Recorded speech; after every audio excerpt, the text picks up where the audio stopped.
और आज पवित्र दिन भी है, शिवरात्रि है।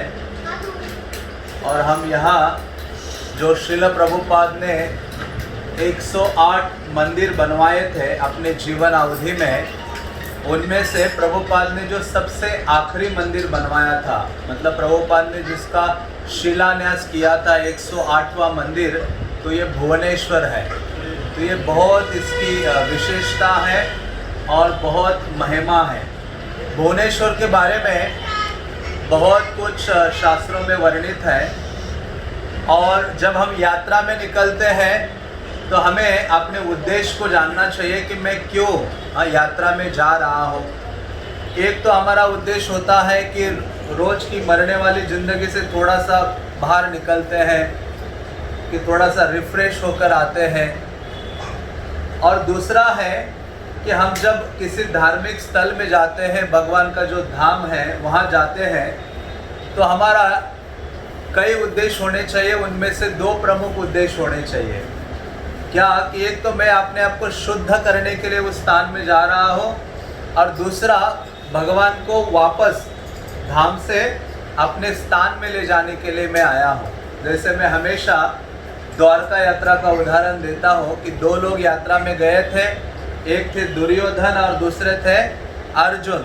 2 लोग द्वारका की यात्रा में गए थे महाभारत के युद्ध के पूर्व, लेकिन 2 लोगों ने अलग अलग चीज़ें अपने साथ लेकर वापस आ गए।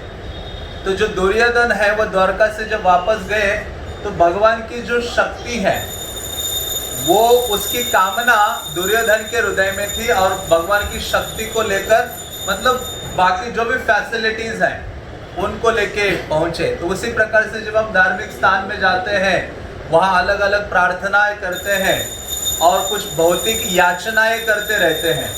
लेकिन जो अर्जुन थे, अर्जुन ने क्या मांगा कृष्ण से? कृष्ण के अलावा उन्होंने और किसी को स्वीकार नहीं किया। तो उसी प्रकार से यात्रा का उद्देश्य यही है कि हमें भगवान को अपने साथ वापस लेके जाना है। और भगवान कैसे हमारे साथ वापस जा सकते हैं? रिमेम्बरेंस, उनका जो स्मरण है उस माध्यम से। क्योंकि जब हम धाम में आते हैं तो हमारा सबसे अधिक प्रयास होना चाहिए कि धाम के बारे में जाने, वहाँ के लीला स्थलियों के बारे में जाने, भगवान के बारे में जाने, भगवान के भक्तों से निरंतर कृष्ण की जो कथा है वो सुने, अधिक से अधिक हरि नाम ले और कुछ ना कुछ सेवा करने का प्रयास करें। ये उद्देश्य होना चाहिए जब हम आते हैं भक्तों के समेत घर से बाहर निकलते हैं। और दूसरी चीज़ की जो तपस्या की भावना है उसको स्वीकार करना चाहिए। कई बार यात्रा में हो सकता है कि कुछ फैसिलिटीज़ आपको जो कुछ कम मिले या कुछ और तकलीफ उठानी पड़े, तो उसको क्या करना चाहिए? खुशी खुशी स्वीकार करना चाहिए। क्योंकि धाम में हम कोई एंजॉय करने के लिए नहीं आए हैं।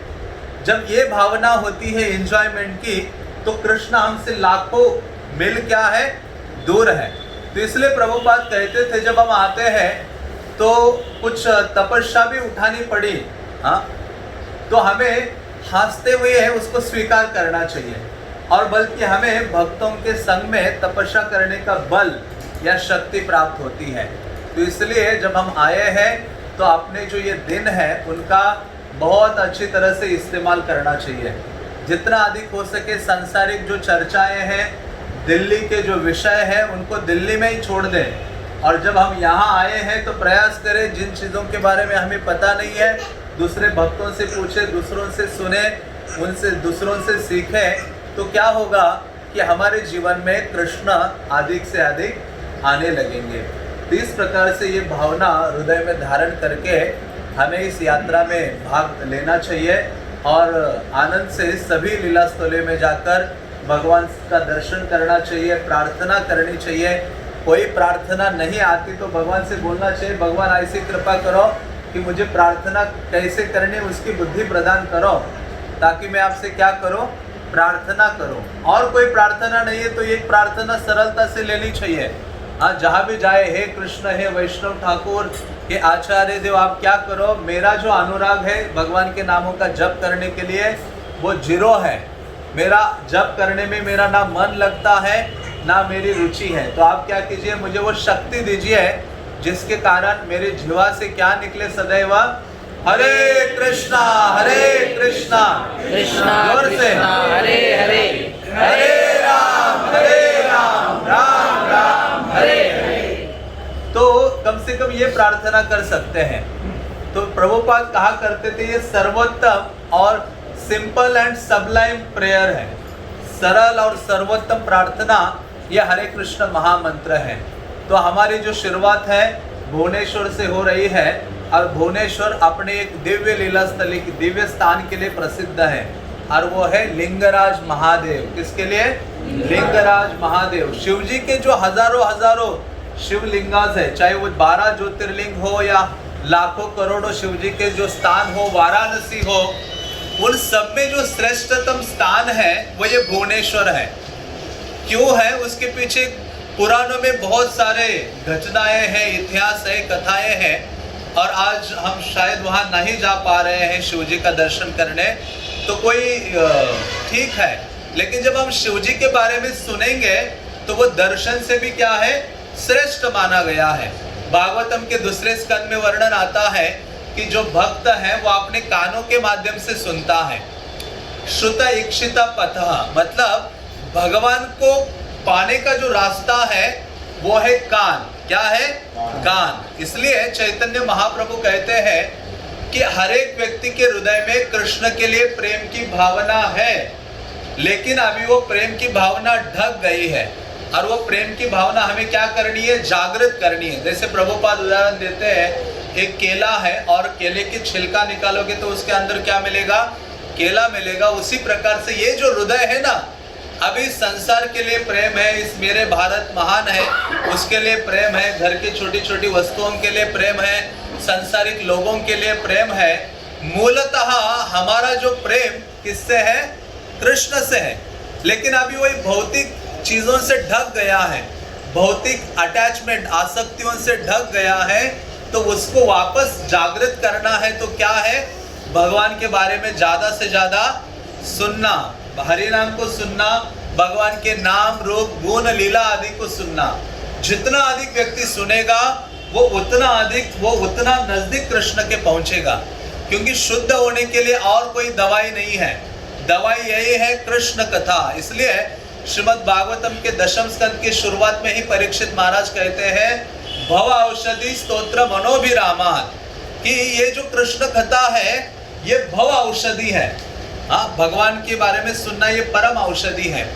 तो उसी प्रकार से जब हम धाम में आते हैं तो सुने, और बल्कि शिव जी का दर्शन ना भी हुआ हमें, तो लेकिन हमें क्या मौका मिलेगा? उनके बारे में सुनने का मौका मिलेगा। बल्कि हजारों लोग भुवनेश्वर आते हैं, लेकिन वो जानते नहीं कि शिव जी क्यों यहाँ बैठे हुए हैं, उनका क्या यहाँ कार्य है, क्यों वो यहाँ निवास कर रहे हैं। तो वो जानना ज्यादा महत्वपूर्ण है। तब आप शिव जी का जो पोजीशन है, स्थिति है, उसको और समझ सकते हो और एप्रिशिएट कर सकते हो। तो ये घटना पद्म पुराण आदि ग्रंथों में वर्णित है कि जब श्रीमद् भागवतम में भी आता है कि जब भगवान कृष्ण द्वारका में निवास कर रहे थे, द्वारका के मानो राजा ही थे, उस समय बनारस काशी, वहाँ काशीराज को वो जो वाराणसी है वो क्या कहती, शिव जी ने दे डाली थी। बल्कि शिव जी तो ऐसा कैरेक्टर है, ऐसे व्यक्तित्व है, वो हर गृहस्थ के लिए आदर्श पति पत्नी है। उनका शिव जी का जब आप लीला चरित्र सुनते हो, पढ़ते हो, तो आइडियल पत्नी क्या होनी चाहिए और आइडियल हस्बैंड क्या होना चाहिए, उसका उदाहरण कौन है? शिव जी और पार्वती है। शिव जी कृष्ण का गुणगान किए बिना एक क्षण भी नहीं रहते हैं। इसलिए तो आप शिव जी को देखो, किसी महलों में नजर नहीं आते हैं। वो कहाँ दिखाई देंगे आपको? जंगल में, किसी माउंटेन के ऊपर, झाड़ियों के बीच में, कहाँ उनके टेम्पल्स होते हैं। तो ऐसे जो शिव जी है जिनको एकांत पसंद है, और दूसरा क्या है, एकांत में वो सदैव कृष्ण का जो लीला चरित्र है, कृष्ण का नाम है, उसमें निमग्न रहते हैं। उनको ये जगत से, बाकी चीजों से लेने देना नहीं है। तो ऐसे जो शिवजी थे वो कृष्ण, पहले उनका एक ही मुख था। शिव जी को कितने मुख थे शुरुआत में? एक ही मुख थे, लेकिन अभी कितने मुख है शिव जी को? 5। ब्रह्मा बोले चतुर्मुखे, कृष्ण कृष्ण हरे हरे, महादेव पंचमुखे, राम राम हरे हरे। कि महादेव 5 मुखों से भगवान के नामों का कीर्तन करते हैं। ब्रह्म वैवर्त पुराण में ये स्टोरी आती है कि जब शिव जी, जिनके पास एक मुखा थी, एक जीवा थी, 2 आंखें थी, और इतने आसक्त थे कृष्ण से, इतना प्रेम करते थे कृष्ण से, उनका नाम उच्चारण करते थे, तो कृष्ण प्रकट हो गए। कृष्ण कहते, शिव जी क्या चाहते हो? तो शिव जी कहते हैं, कृष्ण मुझे आपका जो सौंदर्य है, इससे बढ़कर सौंदर्य नहीं है किसी और चीज का। मैं तो आंखें भर भर के आपके सौंदर्य को देखना चाहता हूँ और अपनी जुवा से आपके नामों का उच्चारण करना चाहता हूँ। हाँ, तो मुझे क्या है? और मुख चाहिए, और जीवा चाहिए। तब भगवान की कृपा से उनके पास 5 मुख आ गए। कितने मुख आ गए? 5। और वो 5 जीवा से वो हरि नाम का उच्चारण करते हैं। और उतना ही नहीं, उनके पास अभी 10 नेत्र है, उनका और एक नेत्र है, 15 नेत्र है मानो। उन सारे नेत्रों से, सारे आंखों से किसको देखते? वो कृष्ण को देखते। तभी भी उनको लगता है कि और नेत्र होने चाहिए। जैसे रूप गोस्वामी कहते हैं कि मैं क्या कहूँ, कृष्ण नाम में कितनी मधुरता है। रूप गोस्वामी कहते हैं कि कृष्ण नाम, एक जो शब्द है ना कृष्ण, केवल इसकी मिठास को अनुभव करना हो तो व्यक्ति के पास लाखों लाखों जीवा होनी चाहिए। जीव कितनी होनी चाहिए? लाखों। इतना मीठा है ये कृष्ण, और उसका और आस्वादन करना है कानों के द्वारा, तो वो कहते करोड़ों करोड़ों कान होने चाहिए व्यक्ति के पास, तब वो रियली में आस्वादन कर सकता है, उस मिठास को अनुभव कर सकता है। ये कृष्ण नाम कितना मधुर है। जैसे राधा रानी कहती है गोपियों को कि शाम नामे कोतो मधु आछे गो। वो कहती क्या रे, ये शाम के नाम में कितनी मधु है। मधु मीन्स कितनी मिठास है, कितनी सुंदरता, मधुरता है।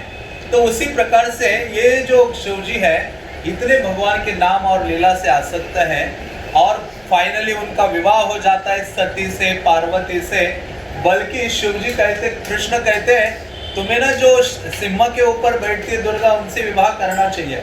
शिव जी कहते मुझे विवाह नहीं करना है, ऐसा ही बोलते हैं डायरेक्ट। तो कृष्ण कहते नहीं नहीं करो। तो फिर उनका विवाह होता है। तो मानो शिव जी देखो, जिनके पास रहने के लिए कोई स्थान है, हाँ मतलब विवाह होने के बावजूद बात उन्होंने सोचा कि कोई फ्लैट होना चाहिए, कोई रहने के लिए स्थान होना चाहिए।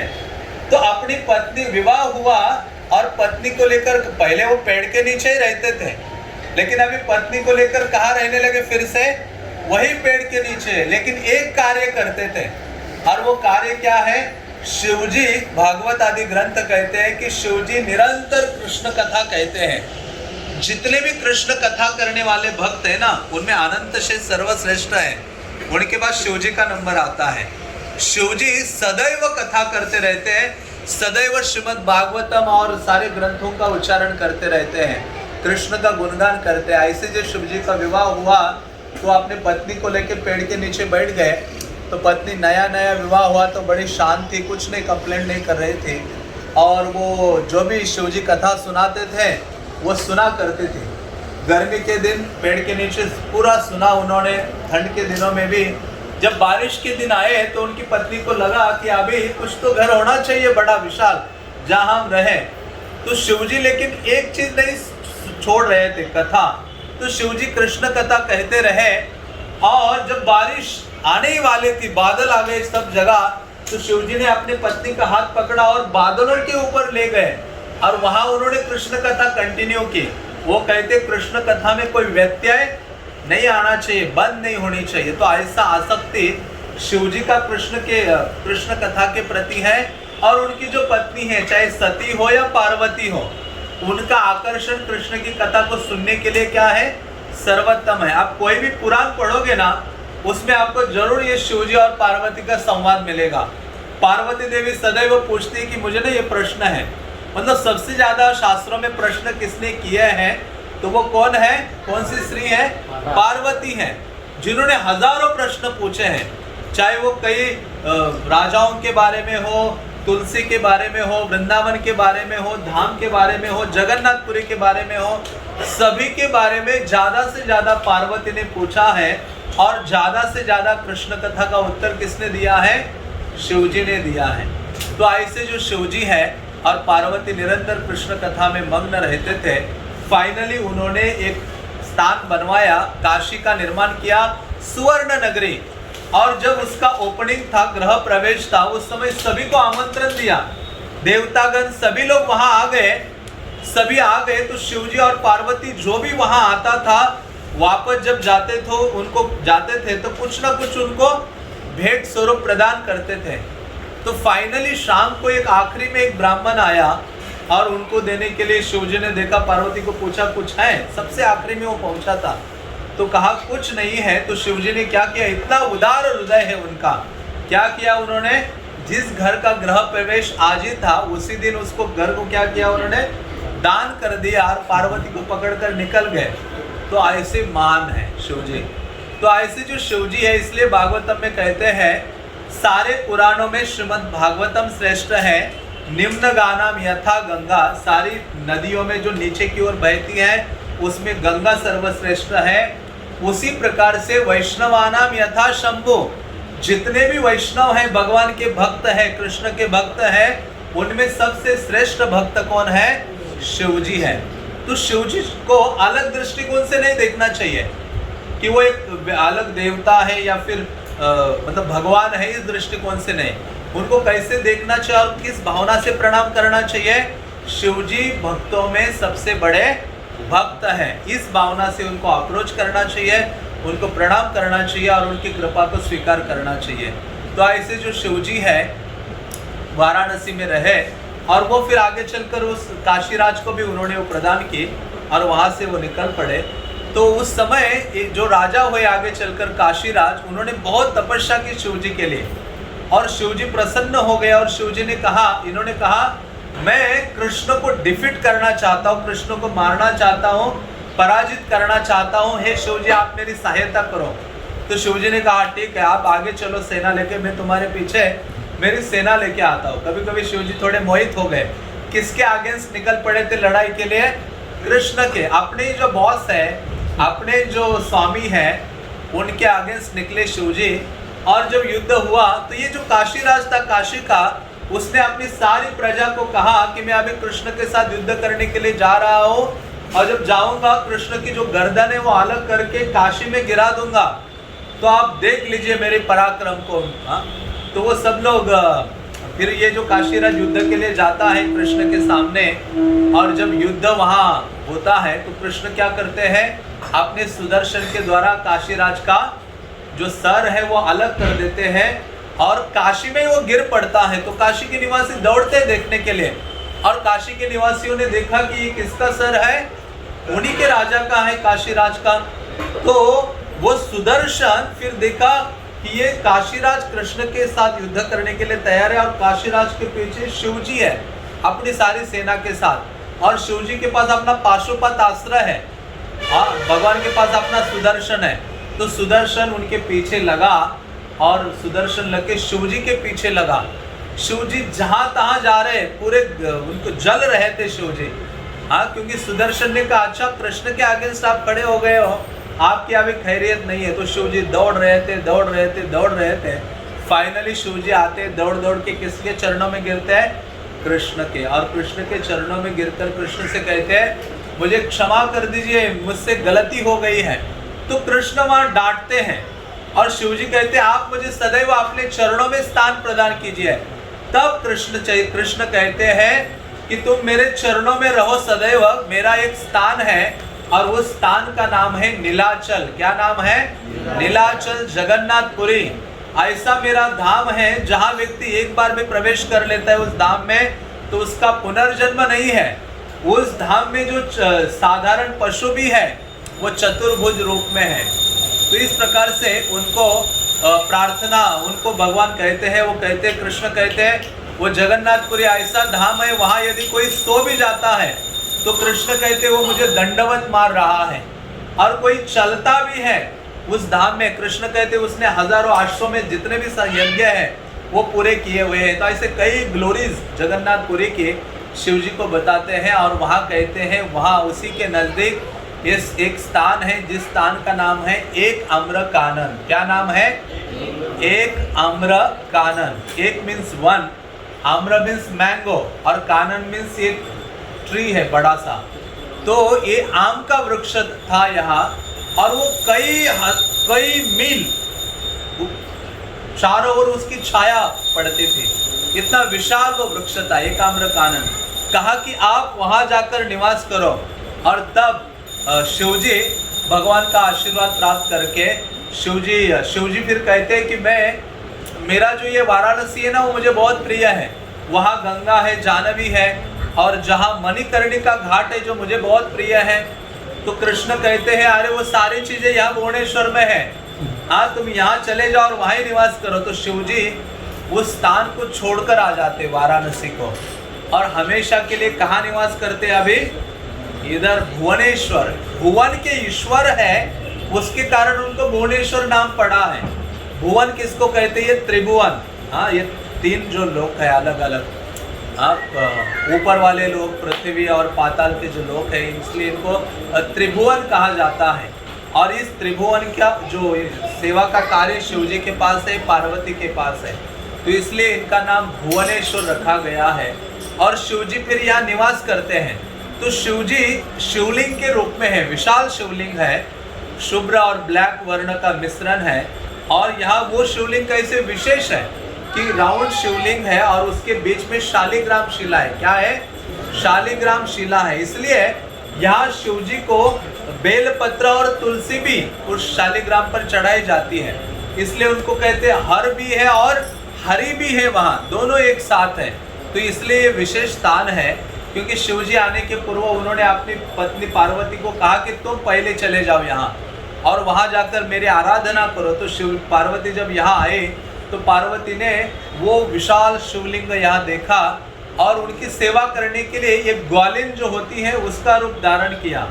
और वहाँ यहाँ इस वन में विचरण करने लगे। तो उन्होंने क्या देखा कि हजारों शुभ्र वर्ण वाली जो गायें हैं वो निकल के आती थी, आकर उस शिवलिंग के ऊपर अपनी जो दूध की धारा है उससे उनका अभिषेक करती थी। तो पार्वती ने ये देखा और पार्वती देवी कई सारे फूलों को चुनते थे और यहाँ उनको ऑफर करती थी, पूजा करती थी। तो आगे चलकर जब पार्वती यहाँ विचरण कर ही रही थी तो दो असुर उनको मिले। एक का नाम था कृति और दूसरे का नाम था वास। एक द्रुमिल नाम के एक नर देवता में राजा हुए थे, उनको ये पुत्र हुए थे दो। और उन्होंने तपस्या करके अपने पुत्रों के लिए वर मांगा था कि मेरे पुत्रों का मृत्यु किसी से नहीं होना चाहिए। जैसे हिरण्यकशिपु ने वर मांगा था उसी प्रकार का इनका वर था। तो जब ये पार्वती को देखा एक सुंदर स्त्री के रूप में फुल चयन कर रही है और रोज उस शिवलिंग का पूजा कर रही है और इस वन में भ्रमण कर रही है, तो ये कृतिवास दोनों भाई थे, इन्होंने उनको अप्रोच किया और कहा क्या आप हमारी पत्नी बन सकती हैं। तो ये पार्वती को थोड़ा सा उचित नहीं लगा। तुरंत उन्होंने उनके सामने से अप्रकट हो गई और अपनी आंखें बंद की और शिवजी वहाँ एक ग्वाले के रूप में प्रकट हो गए। और शिवजी को कहा कि ये दो असुर मुझे अप्रोच कर रहे हैं, कहते इन दोनों का मृत्यु आपके हाथ से ही है, इसलिए तुम यहाँ हो। तो कहा कि आप उनको यही कहो कि जो व्यक्ति मुझे अपने शोल्डर में यहाँ धारण करेगा, हाँ उसके साथ मैं विवाह करूँगी। तो फिर वो आ जाते हैं, पार्वती देवी उनके सामने प्रकट हो जाती है ग्वालिन के रूप में। और ये दोनों भाई कहते हैं कि हम आपको धारण करेंगे हमारे शोल्डर में। तो एक के शोल्डर में पार्वती एक पाँव रखती है और दूसरे के शोल्डर कंधे में भी एक पाँव रखती है। तो जैसे ही रखती है दोनों इस पृथ्वी में क्या है, नीचे दब जाते हैं और मर जाते हैं। और तब से फिर शिवजी और पार्वती हमेशा हमेशा के लिए यहाँ निवास करते हैं और यहाँ रहकर जगन्नाथ की सेवा करते हैं। और क्या सेवा है उनकी यहाँ जगन्नाथ की? सिक्योरिटी गार्ड के रूप में है। किस रूप में है? सिक्योरिटी गार्ड, मानो चौकीदार। इसलिए शास्त्रीय भाषा में उसको क्षेत्रपाल कहते हैं। क्या कहते हैं? क्षेत्रपाल। क्षेत्र जो जगन्नाथपुरी है उसको श्री क्षेत्र कहा जाता है। तो इस क्षेत्र का पालन करने का अधिकार या कार्य शिवजी के पास है और पार्वती के पास भी है।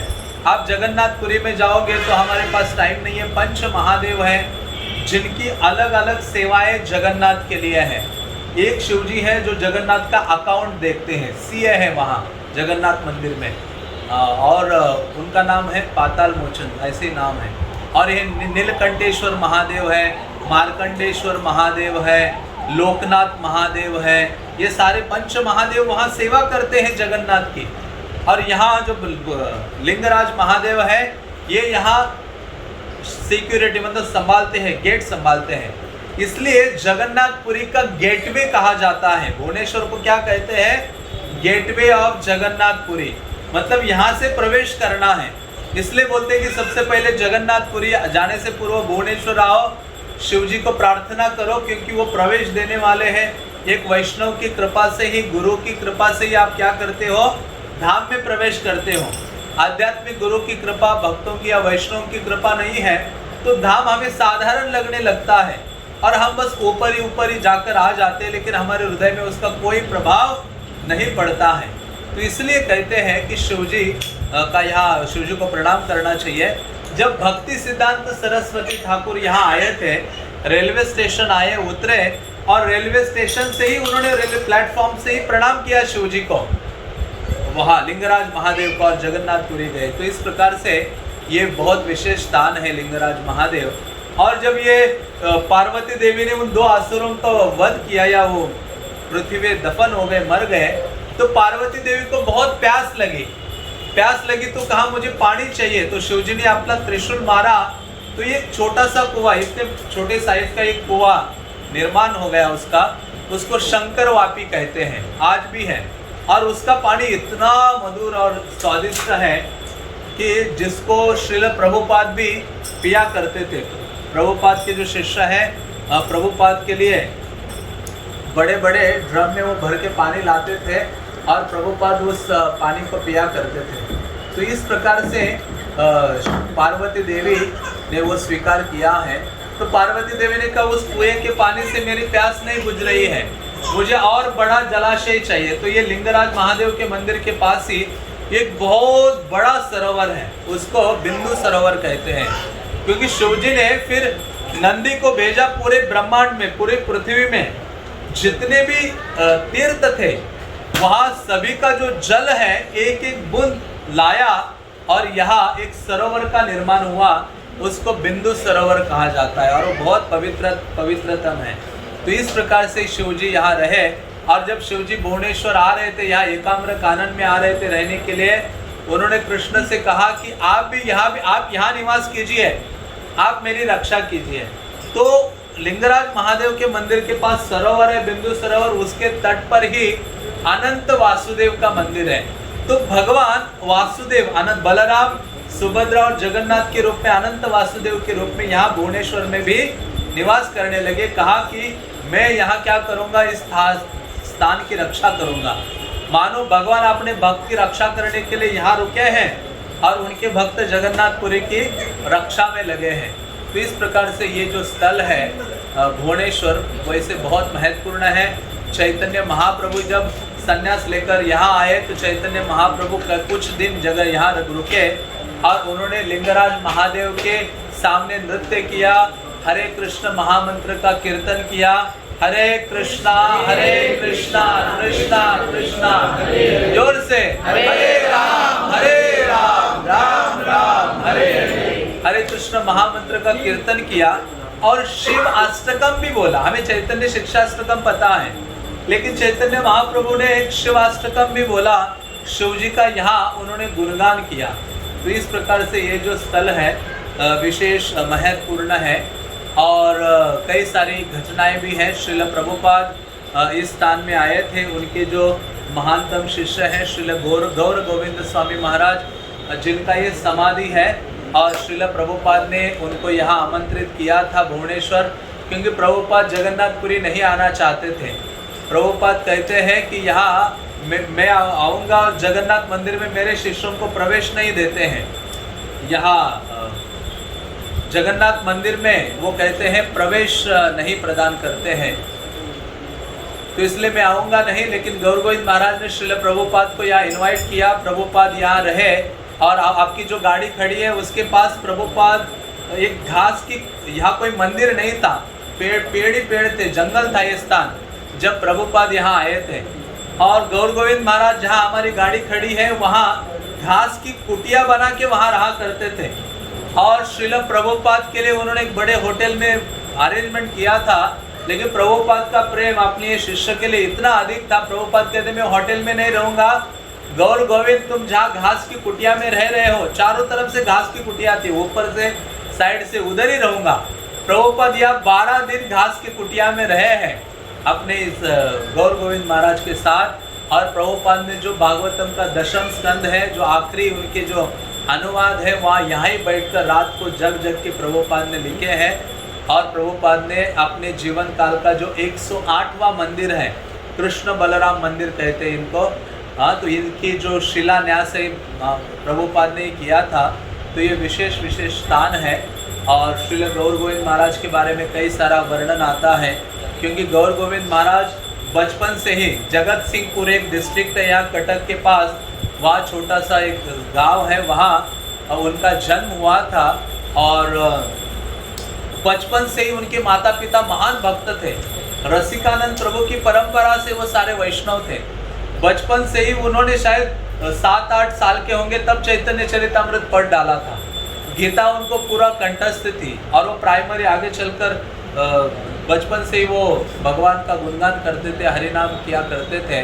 और आगे चलकर वो गृहस्थ आश्रम में गए और उन्होंने, वो प्राइमरी स्कूल के टीचर थे, और कुछ सालों के बाद उन्होंने क्या किया, अपना ये स्थान छोड़ा और गुरु की शोध में, गुरु और कृष्ण की शोध में वो घर दार छोड़कर निकल पड़े। और वो सर्च क्या करना चाहते थे, 3 चीज़ें जहाँ हो वहाँ वो निवास करना चाह रहे थे, उनको अपना गुरु स्वीकार करना चाह रहे थे। एक जहाँ चैतन्य महाप्रभु के बारे में बोला जाता हो, जहाँ श्रीमद् भागवतम हो, और जहाँ क्या हो, हरे कृष्ण मंत्र हो। तो ये कई दिनों तक वहाँ ऋषिकेश, हरिद्वार सब जगह रहे, लेकिन संतुष्टि नहीं थी कि जहाँ कृष्ण का गुणगान नहीं हो रहा है, महाप्रभु का गुणगान नहीं है, हरे कृष्ण मंत्र नहीं है, तो यह आध्यात्मिक जीवन नहीं है इसके बिना। तो ऐसा भ्रमण करते करते कई साल, फिर वो वृंदावन आए और श्रील प्रभुपाद अमेरिकन भक्तों को लेकर वृंदावन आए थे 1972 के आसपास। तब प्रभुपाद ने अपना वृंदावन का कृष्ण बलराम मंदिर बनाना शुरू किया था, और वह बड़े बड़े ऐसे होर्डिंग्स लगे थे। और प्रभुपाद उस दिन वहाँ ही थे, वृंदावन में ही थे। जब ये वहाँ आए तो उन्होंने एक किताब देखी, वहाँ विदेशी भक्त है, बैक टू गॉडेड मैगजीन देखी। अच्छा, उसके ऊपर देखा चैतन्य महाप्रभु भी है, हरे कृष्णा मंत्र भी है, और श्रीमद् भागवतम के बारे में बोलते हैं। तो वो कहते मैं सही जगह आया हूँ। हाँ, इनका उनको कन्विक्शन था। और उन्होंने जो प्रभुपाद के सेक्रेटरी थे उनको कहा मुझे स्वामी जी से मिलना है, क्या संभव हो सकता है? तो फिर उनको मिलाया। जैसे ही प्रभुपाद दोपहर, ऐसा ही समय था, दोपहर को प्रसाद देकर प्रभुपाद बैठे ही थे अपने रूम में, और ये इनकी आयु लगभग 50 के आसपास होगी, 50 से ज़्यादा ही थे। और उन्होंने सैफरॉन धारण किया था, कोई दीक्षा नहीं ली थी, वो संन्यास लेना चाहते थे, एक गुरु को ढूंढना चाहते थे जो प्रामाणिक हो, कृष्ण से प्रेम रखने वाला आध्यात्मिक गुरु हो। तो जब वो वहाँ गए तो प्रभुपाद को देखा कि इतने महान साधु है, रूम में वो थे, प्रभुपाद जी थे, और प्रभुपाद को दंडवत प्रणाम किया। देखते ही कहा कि दंडवत प्रणाम किया तो प्रभु उठे, तो प्रभुपाद ने कहा तुमने संन्यास लिया है? कहते नहीं। प्रभुपाद ने पहली मुलाकात में कहा मैं तुम्हें संन्यास दूंगा। हाँ, तो मतलब ऐसे प्रभुपाद थे कि जिन्होंने अपने शिष्यों को पहचान लिया कि ये साधारण नहीं है। और वास्तव में गौर गोविंद महाराज का जो चरित्र है, जो अभी जो इसका प्रभुपाद के बाद बहुत महानतम वैष्णव में से एक महानतम वैष्णव हुए हैं, जिनके बारे में सारा विश्व जानता है। तो प्रभुपाद ने उनको तुरंत संन्यास भी प्रदान, 1 साल के बाद संन्यास भी दे दिया, और तुरंत दीक्षा वगैरह दी। और प्रभुपाद ने आदेश दिया कि तुम मेरे ग्रंथों का अनुवाद करो। तो जितनी भी उड़िया भाषा में प्रभुपाद की किताबें हैं, इन्होंने सारी अनुवादित की, और कहा कि भुवनेश्वर में जाकर मंदिर बनाओ। तो उन्होंने यहाँ मंदिर बनवाया। और 1996 में उन्होंने क्या किया, अपना शरीर छोड़ा। कहा मायापुर में। उनके बारे में बहुत महानतम चर्चा है, मैं अभी समय हो रहा है, तो जब मायापुर में वो मंदिर में रोज अभी इसी दौरान जो जगह वर्ल्ड के सारे भक्त आते हैं फेस्टिवल के लिए, उस समय रोज वो प्रवचन देते थे और शाम को भी रूम में बैठकर बोलते थे, प्रवचन देते थे। तो कई सारे भक्त ऐसे बैठे थे, किसी ने पूछा हाँ जगन्नाथ के बारे में, श्रीमती राधा रानी के बारे में, चैतन्य महाप्रभु के बारे में, उनके अद्भुत लीलाओं के बारे में, और शाम को ऐसे बैठे बैठे जब वो बोलने लगे, इतने भावावेश में आके कृष्ण के बारे में वो बोल रहे थे, इतना प्रेम उनके हृदय में था कि बोलते बोलते उन्होंने अपना शरीर छोड़ दिया। ऐसे अद्भुत वैष्णव है, मतलब ऐसा उदाहरण आज तक किसी ने देखा नहीं है कि कृष्ण का गुणगान अपने मुख से करते करते उन्होंने कृष्ण कृष्ण, उनके प्रिय विग्रह थे गोपाल जो थे ना, गोपाल जो उनके विग्रह थे। यहाँ से दूर है, मैं कई बार गया हूँ उनके गांव, और उन्हीं गोपाल जो बहुत प्रिय विग्रह थे उनके, छोटे से हैं बहुत, वो मारते थे इनको। हाँ कहते तुम अभी मंदिर बना दिया भुवनेश्वर में, गांव में मंदिर उनका बचपन से है, कहते उधर आते नहीं वो दर्शन करने। एक रात को वो कृष्ण आए और उनको मारा, तो देखा कि आते नहीं हो, तो दूसरे दिन महाराज वहाँ पहुँच गए दर्शन के लिए। तो वहाँ भी विशाल मंदिर बनाया है, मैं कई यात्रा लेके गया हूँ वहाँ। और फिर यहाँ भी बनाया, जो छोटा कमल मंदिर है ना लोटस, वो भी गोपाल का ही नाम रखा है, उनके प्रिय थे गोपाल। और भगवान का स्मरण कथा करते करते उन्होंने देह त्याग किया, और गोपाल का फिर भक्तों ने हाथ में वो दे दिया, और उन्होंने गोपाल विग्रह को देखकर और कृष्ण कथा बोलते बोलते जगत से क्या किए, प्रयाण किए। तो ऐसे विशेष विशेष आचार्य हैं श्रील गौर गोविंद स्वामी महाराज, उनके नाम में 3 चीज़ें छुपी है जिसके लिए वो निकले थे। गौर मीन्स चैतन्य महाप्रभु, गोविंद मीन्स कृष्ण, और स्वामी मीन्स यस मीन्स श्रीमद् भागवतम। तो ऐसे गौर गोविंद महाराज से हम याचना कर सकते थे। वो कहते थे मैंने मंदिर नहीं बनाया, ये क्राइम स्कूल है। ये क्या है, यहाँ आओ और यहाँ क्या सीखो, कृष्ण के लिए कैसे रोना है। तो जीवन इसलिए है कृष्ण के लिए रोना सीखने के लिए। श्री श्री गौर गोविंद स्वामी महाराज के जय, श्रील प्रभुपाद के